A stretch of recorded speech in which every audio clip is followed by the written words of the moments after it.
Hello student, Sunshine tuition একাডেমিতে প্রত্যেককে স্বাগত জানাই। আজকে আমি সপ্তম শ্রেণীর সেকেন্ড সামেটিভ এক্সামের জন্য ইতিহাস বিষয়ে রায় ও মার্টিন প্রশ্নবিচিত্রা 2024 সালে যে বইটি রয়েছে সেখান থেকে আমরা 3 নম্বর সেট সম্পর্কে আলোচনা করব। এর আগে দুটি সেট আলোচনা করা হয়েছে এবং সেগুলোর ভিডিও আমার ডেসক্রিপশন বক্সে লিঙ্ক দেওয়া আছে, চাইলে তোমরা দেখে নেবে।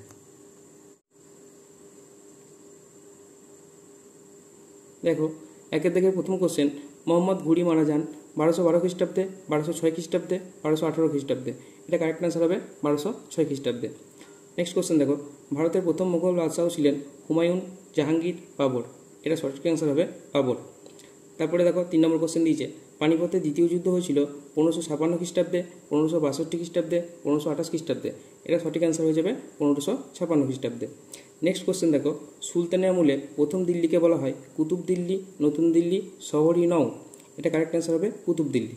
তারপরে দেখো 2 নম্বরে তোমাদের দিয়েছে শূন্যস্থান পূরণ করো। শূন্যস্থান পূরণ করার মধ্যে একের দাগে প্রথম কোশ্চেন দিয়েছে সুলতান একটি ড্যাশ, সুলতান একটি উপাধি। তারপরে দেখো 2 নম্বর কোশ্চেন দিয়েছে পাগলা রাজা বলা হয় ড্যাশকে, পাগলা রাজা বলা হয় মোহাম্মদ বিন তুগলককে। 3 নম্বর কোশ্চেন দেখো, মোগল যুগে সবচেয়ে ছোট ঘরকে ড্যাশ বলা হতো, মোগল যুগে সব থেকে ছোটো ঘরকে বলা হতো কোঠরি। ঠিক আছে। তারপরে দেখো 4 নম্বর কোশ্চেন দিয়েছে আজ পর্যন্ত মধ্যযুগের দিল্লির ড্যাশটি নাগরিক বসতির চিহ্ন পাওয়া গেছে। তোমরা লিখবে আজ পর্যন্ত মধ্যযুগের দিল্লির 60টি নাগরিক বসতির চিহ্ন পাওয়া গেছে। তারপরে দেখো 3 দাগে প্রশ্নগুলো বলেছে অতি সংক্ষেপে উত্তর দাও। প্রশ্নের মান আছে তোমার 2 করে। ঠিক আছে। তো প্রশ্নগুলোকে দেখো, প্রথমে দিয়েছে হুন্ডি বলতে কি বোঝো। এটা আগের দিন আমি যতদূর সম্ভব 1 নম্বর সেটে ছিল কোশ্চেনটা করিয়ে দিয়েছি, তাও আজকে একবার দেখিয়ে দিচ্ছি। দেখো, এটা তোমাদের টেক্সট বইয়ে 103 পেজে আছে।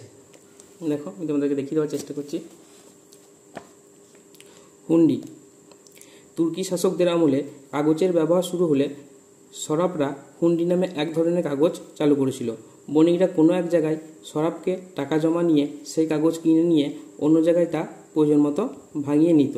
এতে বণিকদের এক জায়গা থেকে আরেক জায়গায় টাকা নিয়ে যাওয়ার খুব সুবিধা হয়েছিল। তো 2 নম্বরের জন্য এখান থেকে এতটা লিখবে, তাহলেই হয়ে যাবে। ঠিক আছে। চলো নেক্সট কোশ্চেন দেখো।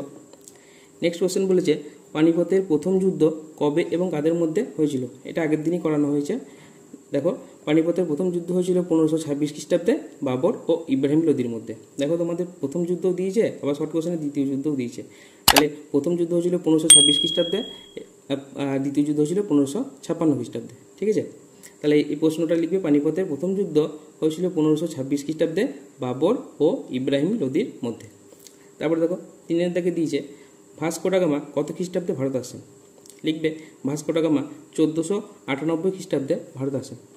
তারপরে নেক্সট কোশ্চেন দেখো, ওর সাথে আছে তিনি প্রথম ভারতে কোন বন্দরে এসে পৌঁছান। উত্তর লিখবে তিনি প্রথম ভারতে কালিকট বন্দরে এসে পৌঁছান। তারপরে দেখো 4 দাগে দেখো টিকা লিখতে দিয়েছে, যে কোনো দুটি সবকটা এখানে করে রাখবে। দেখো, টিকা যেহেতু লিখবে এগুলোকে তোমরা মাথায় হেডিং করবে, তারপর লিখবে। 1 নম্বর বলেছে মনসবদারি প্রথা। ঠিক আছে। এটা দেখো তোমাদের ছায়াতে আছে, পুরনো যে ছায়া বইটা আছে 106 পৃষ্ঠায় আছে, আমি তোমাদেরকে দেখিয়ে দিচ্ছি।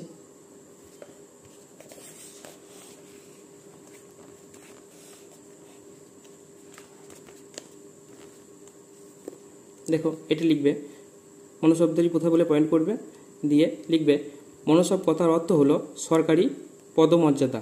মনসব পদমর্যাদার অধিকারীগণই ছিলেন মনসবদার। মনসবদারদের নগদে এবং জমি বন্দোবস্তের মাধ্যমে বেতন দেওয়া হতো। নিজের বেতন থেকেই মনসবদাররা নিজেদের অধীনের সেনাবাহিনীর খরচ চালাতেন। সেনা সংখ্যা ও অধীনস্থ ঘোড়ার ভিত্তিতে মনসবদারি ব্যবস্থা 33টি স্তরে বিভক্ত ছিল। ঠিক আছে, এইটুকু লিখলে হয়ে যাবে। তারপরে দেখো নেক্সট কোশ্চেন কি বলেছে। নেক্সট কোশ্চেন দিয়েছে হলদিঘাটের যুদ্ধ। এটাও তোমাদের ওই পুরোনো ছায়া বইটাতে দেখবে 100 পেজে আছে, এটাও তোমাকে দেখিয়ে দিচ্ছি আমি।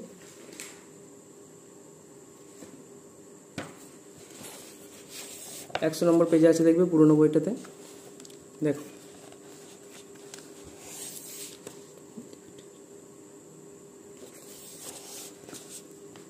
হলদিঘাটের যুদ্ধ বলে হেডিং করবে, দিয়ে এটা লিখবে এখান থেকে এতটা। ঠিক আছে। আকবরের মুঘল বাহিনী চিতোর আক্রমণ করে দখল নেয়।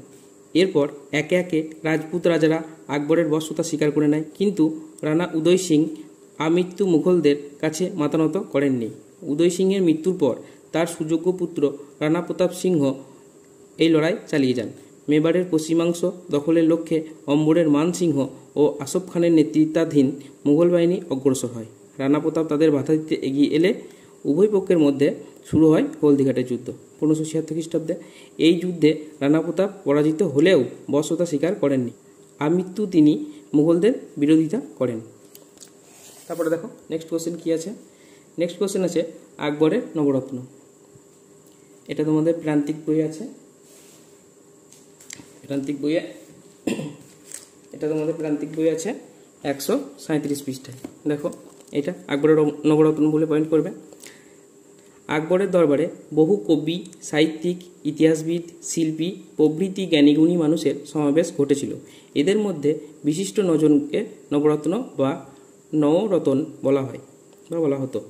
আকবরের দরবারে নবরত্ন ছিলেন আবুল ফজল ব্র্যাকেটের মধ্যে ঐতিহাসিক, ফৈজি তিনি ছিলেন কবি, বীরবল সভাসদ ও হাস্যরসিক, তানসেন সঙ্গীতজ্ঞ, মোল্লা দো পিয়াজা উপদেষ্টা, মানসিংহ সেনাপতি, টোডরমল রাজস্ব মন্ত্রী, ফকির আজিউদ্দিন উপদেষ্টা এবং কবি আরদুর রহিম খান ই খানান। দেখো এগুলো ভালো করে দেখে রাখবে, এখান থেকে শর্ট কোশ্চেন দেবে, ঠিক আছে। যে আকবরের সময় একজন ঐতিহাসিকের নাম লেখো, আবুল ফজল, তারপরে তোমার আকবরের সভাসদ বা হাস্যরসিক কে ছিলেন, বীরবল ছিলেন, একজন সঙ্গীতজ্ঞের নাম লেখো, তানসেন, এটা ভালো করে রাখবে, ঠিক আছে। তারপরে দেখো নেক্সট কোশ্চেন কি দিয়েছে।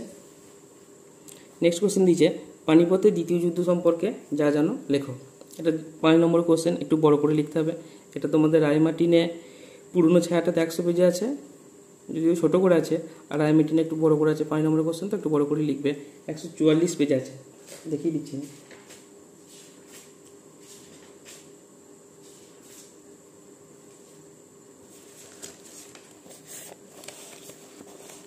দেখো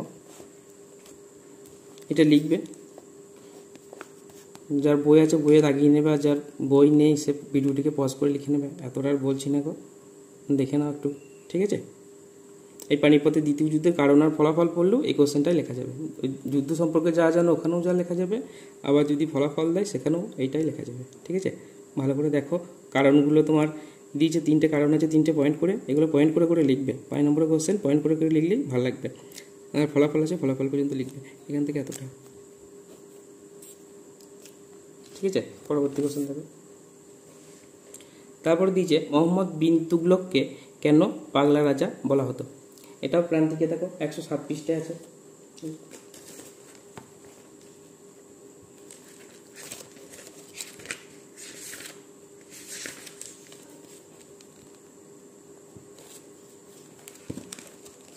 এই যে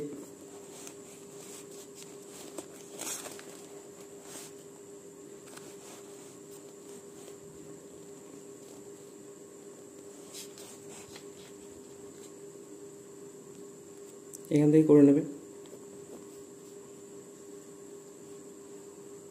যে মোহাম্মদ বিন তুগলককে পাগলা রাজা বলা যায় কি, এটাই লিখবে। মোহাম্মদ বিন তুগলককে সমস্ত কার্যকলাপ দেখে বরনি, স্মিথ, টমাস প্রমুখ ঐতিহাসিক তীব্র সমালোচনা করে তাকে খামখেয়ালি, রক্তপিপাসু, নিষ্ঠুর পাগলা রাজা বলেছেন। দিয়ে কারণগুলো বলবে। বিভিন্ন জনের বিভিন্ন রকম মত আছে, ভিন্ন মত বলে যে পয়েন্ট আছে পয়েন্টটা করবে, তারপরে তুমি মতগুলো দেবে, ঠিক আছে। তারপরে দেখো নেক্সট কোশ্চেন কি আছে। নেক্সট কোশ্চেন আছে রাজা ও সম্রাটের মধ্যে পার্থক্য লেখো। এটা তোমাদের প্রান্তিকের বইয়ে 94 অর্থাৎ 94 পৃষ্ঠায় দেওয়া আছে।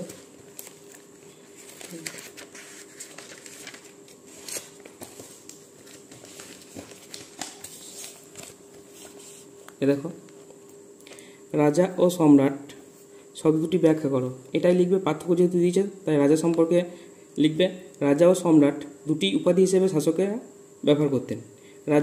রাজা হলেন রাজ্যের শাসককে বলা হয় রাজা। সংস্কৃত শব্দ নৃপতি, রাজন প্রভৃতি রাজা শব্দের সমার্থক।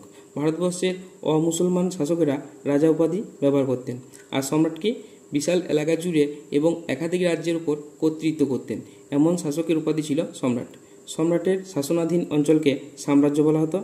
সম্রাট উপাধির অনুরূপ সরাট, একরাট, বিরাট প্রভৃতি উপাধিও প্রাচীন ভারতবর্ষে ব্যবহার করা হতো। ঠিক আছে, এটা প্রথম পার্টের কোশ্চেন আছে। আর দ্বিতীয় পার্টে থেকে একটা কোশ্চেন আছে, তুমি কি দিল্লি সুলতানিকে একটি কেন্দ্রীভূত রাষ্ট্র ব্যবস্থা মনে করো, রাষ্ট্র ব্যবস্থা বলে মনে করো?